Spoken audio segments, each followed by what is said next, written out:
اس tenure کے دوران جو انہوں نے زمینوں کی الاٹمنٹ اور تقسیم کے فیصلے کیے، اس کے اوپر جب تک تفتیش نہیں ہوگی مکمل کہانی آپ تک نہیں پہنچے گی. وہ تفتیش بتائے گی کون کون سے کردار، کون کون سے سیاسی، غیر سیاسی اور اہم حلقے اس سارے معاملات میں ملوث تھے. تو ایک مرزا صاحب ہے، سیالکوٹ سے وکیل ہیں، انہوں نے مجھے کچھ معلومات پہنچائی اور ان کے پاس ان کے ساتھ ہوئی چیٹ کا ریکارڈ بھی موجود ہے. He is willing to present it before any forum. یہ میں آن ریکارڈ آپ کو بتا رہا ہوں. انہوں نے بتایا جی کہ صورتحال یہ تھی کہ ایک زمین بنتی ہے جو کہ ڈسکا کے قریب ہے اور موترا کے قریب محمد پورہ ایک علاقہ ہے، وہاں پہ ایک زمین کا وہ واقعہ مجھے سنا رہے تھے. کچھ 100 ایکڑ کا معاملہ ہے اس زمین کا. محمد پورہ علاقہ ہے ایک ڈسکا موترا کے قریب. تو وہاں پہ 100 ایکڑ کا ایک کیس تھا ان صاحب کے پاس. اس 100 ایکڑ کے اوپر ایک ڈسکا کی ہی ہاؤسنگ سوسائٹی اور ایک اور فیملی ہے سیاسی طور پر سیالکوٹ کی، اور ان کا بھی ایک عجیب سا نام ہے، وقت آئے گا تو بتا دوں گا. یہ دو پارٹیاں اس 100 ایکڑ زمین پر چڑھ دوڑیں قبضہ کرنے کے لیے. اور یہ معاملہ جب یہ مرزا صاحب وکیل تک پہنچا جن کی زمین پر قبضہ ہو رہا تھا، تو وہ اسے لے کر کے کنٹیسٹ کرتے ہوئے ADCR تک پہنچ گئے. ان صاحب کے پاس ان کی پوری چیٹ بھی موجود ہے. ان صاحب نے انہیں کہا کہ آفس تو میں بہت کم جاتا ہوں، تو آپ سروسز کلب جو میں نے کل ذکر کیا تھا کینٹ میں ہے، وہاں پہ جو ان کا آستانہ عالیہ چشتیہ قلندریہ سہروردیہ ہے، وہاں تشریف لیں، وہاں بیٹھ کے بات ہو جائے گی.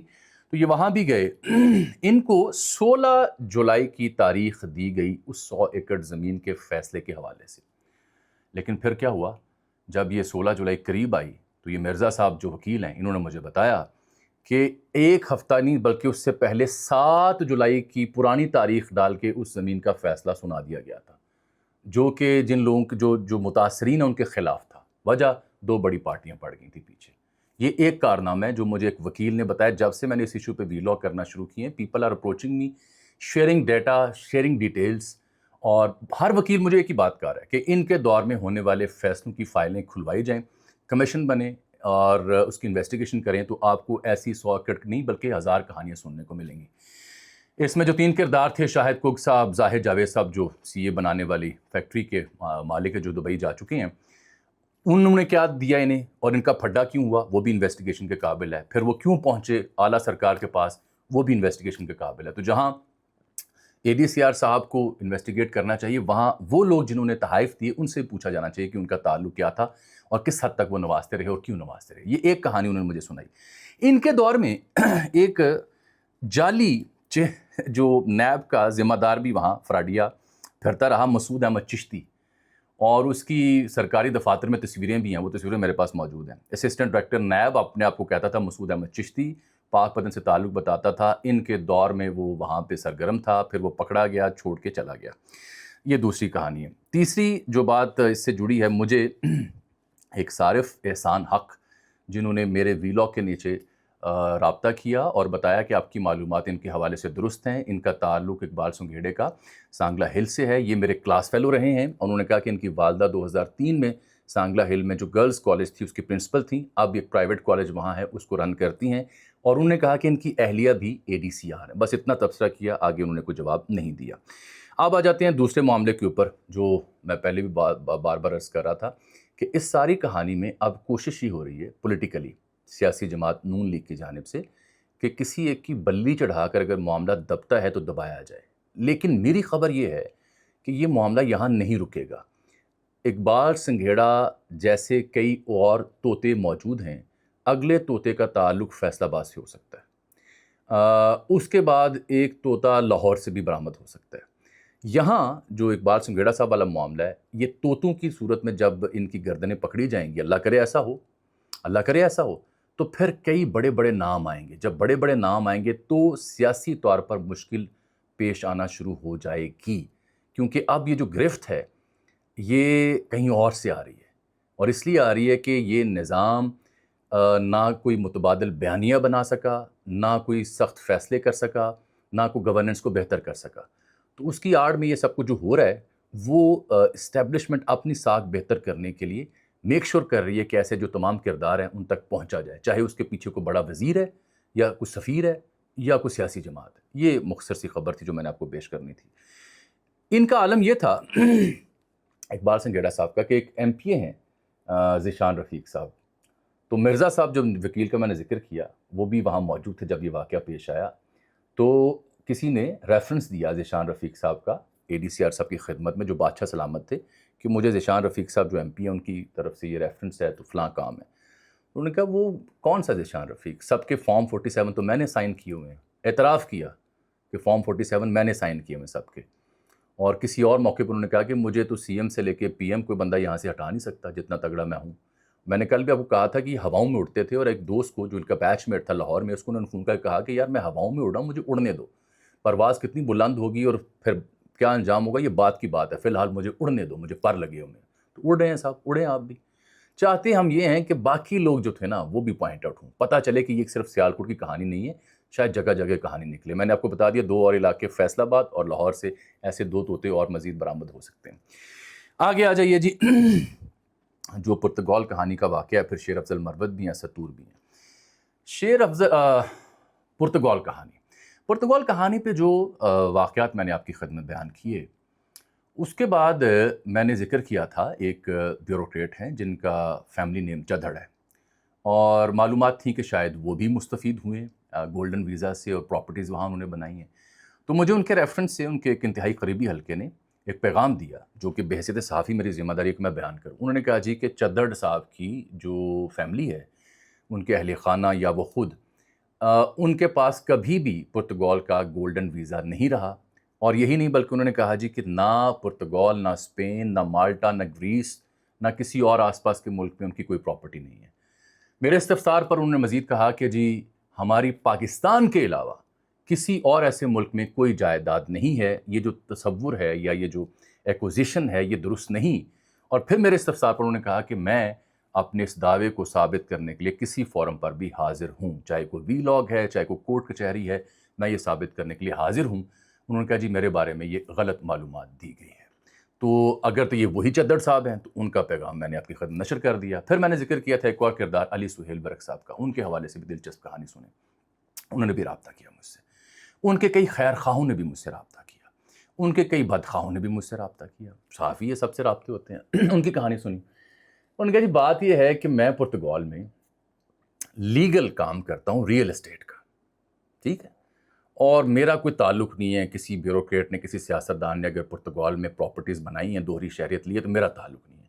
میں ریئل اسٹیٹ کا ایک جائز کام کرتا ہوں, اور مجھ سے اگر لوگ رابطہ کرتے ہیں تو میں ان کو متعلقہ لائرز اور دیگر لوگوں سے روابط کروا دیتا ہوں. ٹھیک ہے, یہ ان کا نقطہ نمبر 1. دوسرا انہوں نے فرمایا کہ جی آپ نے شادی کا ذکر کیا جو کاموں کی میں ورک فارم ہاؤس پہ ہوئی, 10 روزہ تقریبات کا آپ نے ذکر کیا. انہوں نے کہا جی ایسا ہے کہ اس شادی سے پہلے میرے والد صاحب کا انتقال ہو گیا تھا, ہم سب بڑے مغموم تھے, تو ہم چاہتے تھے دھوم دھام سے اپنے چھوٹے بھائی کی شادی کریں جو کہ ایک بڑی فیکٹری کے آنر بھی ہیں, اللہ کا دیا ہوا سب کچھ ہے, تو ہم نے پھر دھوم دھام سے شادی کی. تیسرا انہوں نے کہا جی آپ نے کہا مجھے فوج سے نکالا گیا, مجھے نکالا نہیں گیا, میں نے خود فوج چھوڑی ہے. لیکن میرا سوال ابھی بھی بدستور قائم ہے کہ کیا علی سہیل ورق صاحب اپنے نام کے ساتھ کیپٹن ریٹائرڈ علی سہیل ورق لکھ سکتے ہیں؟ کیا ان کا کورٹ مارشل نہیں ہوا؟ یہ میرا سوال ہے جو ابھی بھی قائم ہے. میں نے ان سے بحث بھی کی. انہوں نے مجھ سے پوچھا کہ جی آپ کو معلومات کیسے پہنچی؟ تو میں نے کہا بھائی صاحب صحافی کبھی اپنی خبر کا سورس نہیں دیتا, اور ایسا نہیں ہے کہ آپ کے آس پاس کسی بندے نے کوئی خبر دی ہو. تو یہ ان کا موقع بھی تھا. یہ جو پرتگال کہانی ہے اس میں ایک دلچسپ نقطہ یہ ہے کہ یہ خواجہ صاحب کے ہاں سے کیوں ہائی لائٹ ہوئی. یہ بھی ایک واردات ہے جو آپ نے بڑے دھیان سے سننی ہے. ہوا یہ کہ اگر پرتگال میں گولڈن ویزا اور جائیدادوں کے حوالے سے کوئی ایک گروپ ایکٹیو ہے تو پیرلل ایک دوسرا گروپ بھی مارز وجود میں آتا ہے. اس گروپ کا ہو سکتا ہے تعلق کہیں اور ہو. تو جب 2 دھڑے وہاں کھڑے ہو گئے تو ایک دھڑے سے تو پرابلم ہونی تھی کسی ایک کو. جب پرابلم ہوئی تو پھر ان کا نام لیا گیا. یہ ایک دھڑے کے بقول یہ دلیل ہے, میری یہ دلیل نہیں ہے. میں نے صرف موقف بیان کیا جو کہ آپ لوگ اکثر کہتے ہیں کہ صحافی ہیں تو پھر دوسری پارٹی کا موقف دو. میں ابھی بھی قائم ہوں کہ ایسے تمام لوگ جن کی دوہری شہریت ہے, جنہوں نے گولڈن ویزاز لیے ہیں, جنہوں نے وہاں پہ پراپرٹیز بنائی ہیں, خواجہ صاحب کے اوپر لازم ہے کہ ان کی اب فہرست شائع کریں. وہ وزیر دفاع ہیں اس ملک کے. بات کہہ کے آپ چھٹی نہیں کروا سکتے. آپ کے اوپر لازم ہے, حکومت آپ کی ہے. میرے ملک کے عوام کو بتائیں کہ وہ کون لوگ ہیں جو نوکری یہاں کرتے ہیں, تنخواہ میرے پیسے سے, آپ کے پیسے سے لیتے ہیں, لیکن جائیدادیں باہر بناتے ہیں اور گولڈن ویزے باہر کے لیتے ہیں. ان کی فہرست دیں نا. پتہ چلے. اس کے اوپر زاہد گشکوری صاحب بھی کام کر رہے ہیں, میری ان سے گفتگو بھی ہوئی. زاہد گشکوری صاحب کے نام ایک خیر خواہ نے بہت لمبا پیغام بھیجا تھا, اور میرے نام بھی. کچھ سوال اور کچھ ہنٹ انہوں نے ہمیں دیے تھے, تو میں بھی کوشش کر رہا ہوں انویسٹیگیٹ کرنے کی یہ لوگ کون ہیں, اور زاہد صاحب بھی کر رہے ہیں. جیسے ہی میرے پاس مزید معلومات پہنچیں گی آپ سے وعدہ رہا انشاءاللہ آپ کی خدمت میں پیش کریں گی. فی الحال یہ جو پرتگال کہانی ہے یہ آج کے لیے یہاں وائنڈ اپ میں کرتا ہوں. جس کا جو موقف تھا وہ بیان کر دیا, لیکن یہ سادہ معاملہ نہیں ہے. گورنمنٹ کے اوپر لازم ہے کہ وہ ہائی لائٹ کریں. شیر افضل مروت سے پہلے میں آپ سے عرض کروں کہ یہ غائب ہوئے میڈیا سے. پی ٹی آئی سے کوئی تعلق نہیں تھا, بڑ بولے ہیں, فلیم پوائنٹ ہیں, تو یہ اچانک ان کی انٹری ہوتی ہے. اب سارا عالم صاحب کے شو میں, پی ٹی وی کے ایک شو میں بھی گئے ہوئے ہیں, سمر عباس کے شو میں بھی گئے ہوئے ہیں, سنو ٹی وی کے ایک شو میں بھی گئے ہوئے ہیں, اور بلند بانگ دعوے کر رہے ہیں, بڑکے مار رہے ہیں. شیر افضل مروت صاحب بالخصوص ٹارگٹ کر رہے ہیں علیمہ خانم صاحبہ کو, علیمہ خان صاحبہ کو, عمران خان صاحب کی بہن کو. اور وہ یہ کہہ رہے ہیں کہ 9 مئی کو جو کور کمانڈر ہاؤس میں معاملہ ہوا, تو جو حسان نیازی کو شلوار پکڑائی گئی یا لہرائی گئی, وہ شیر شاہ تھا جو علیمہ خان کا بیٹا ہے. اور کیونکہ علیمہ خان صاحبہ کے تعلقات ہیں, اور وہ چونکہ خود اسٹیبلشمنٹ کا پروجیکٹ ہیں, تو انہوں نے اپنے تعلقات کو استعمال کیا, اپنے بچوں کو باہر نکلوا دیا, باقی بچے پھنس گئے. یہ ان کا الزام ہے شیر افضل مروت کا. میں نے حسان نیازی اور ان کی فیملی سے رابطہ کرنے کی کوشش کی کہ یہ بتایا جائے کہ کیا وہ جو شلوار لہرانے والا واقعہ اس میں یہ شیر شاہ یا کوئی اور بندہ ملوث تھا. انہوں نے کہا جی ہمارے علم میں نہیں ہے, ہماری میموری میں نہیں ہے, ایسا کچھ ہوتا تو ہم ضرور بتاتے. ایسا ہوتا تو وہ بھی پکڑا جاتا حسان کے ساتھ. اگر حسان بھانجا ہے تو وہ بھی بھانجے ہیں, تو ایک کو چھوڑ کے دوسرے کو کیوں پکڑا گیا. انہوں نے یہ وضاحت دی. اب یہی نہیں بلکہ وہ کہتے ہیں کہ علیمہ خان صاحبہ اسٹیبلشمنٹ کا پروجیکٹ ہے, جو بولے گا اسے ٹکا سا جواب دوں گا, علیمہ خانم ہو یا سبیہ خانم. یہ بھی انہوں نے جملہ یوز کیا. میں نے جو اس کے اوپر کچھ ذمہ داروں سے بات کی تو معلوم ہوا کہ اچھا سلمان اکرم راجہ صاحب اس مدعے پہ کہہ چکے ہیں کہ شیر افضل مروت پی ٹی آئی کا حصہ نہیں ہے. تو سوال سب سے اہم ہے کہ وہ اچانک لانچ کیوں ہوئے. میری معلومات یہ ہیں کہ ان کا لانچنگ پیڈ پشاور ہے. پشاور کے ایک اہم ترین جو دفتر ہے, اہم ترین جو شخصیت ہیں, میں سیاسی شخصیت کا ذکر کر رہا ہوں, لمبے بالوں والی شخصیت, لمبی مونچھوں والی شخصیت, تو ان کے ساتھ ان کی بڑی محبتیں ہیں. اس جو قبیلہ ہے پی ٹی آئی میں, ان کے بقول محترمہ علیمہ خان صاحبہ ان کے لیے مسائل پیدا کر رہی ہیں, ایسے اعلانات کر کے, ایسی باتیں کر کے, جو ان کا جو مشن ہے کہ ہم نے ٹھنڈے میٹھے طریقے سے معاملہ فہمی کرنی ہے, دونوں گھروں کو رام کرنا ہے, اس کے بیچ میں پرابلم کر رہی ہیں ایسے بیانات دے کے. تو اس لیے میری معلومات کے مطابق صاحب کی رونمائی کروائی گئی ہے. ختم. اسد طور ایک اسٹیٹ ڈپارٹمنٹ جو امریکہ کا ہے, ان کا ایک پروگرام ہوتا ہے جسے ہم کہتے ہیں IVLP, انٹرنیشنل ویسٹرز لیڈرشپ پروگرام. یہ خاکسار ناچیز بھی اس پروگرام میں جا چکا ہے 2016 میں غالباً, میڈیا کے حوالے سے. تو اس پروگرام میں اسد طور صاحب کی سلیکشن ہوتی ہے. اسد طور صاحب نے 12 روزہ تھا, کسی زمانے میں یہ 3-4 ہفتوں کا ہوتا تھا. تو اسد طور صاحب اسلام آباد سے اٹھتے ہیں, جہاز میں جاتے ہیں, پتہ چلتا ہے ان کا نام تو ECL کی ایک PNLI لسٹ ہوتی ہے, PNIL, اس میں ہے, تو انہیں اتار دیا جاتا ہے, آف بورڈ کیا جاتا ہے جہاز سے. اسد طور صاحب نے شکوہ کیا, ہم نے مذمت کی. میرے خیال میں یہ جو حربیں ہیں نا, یہ درست نہیں ہے.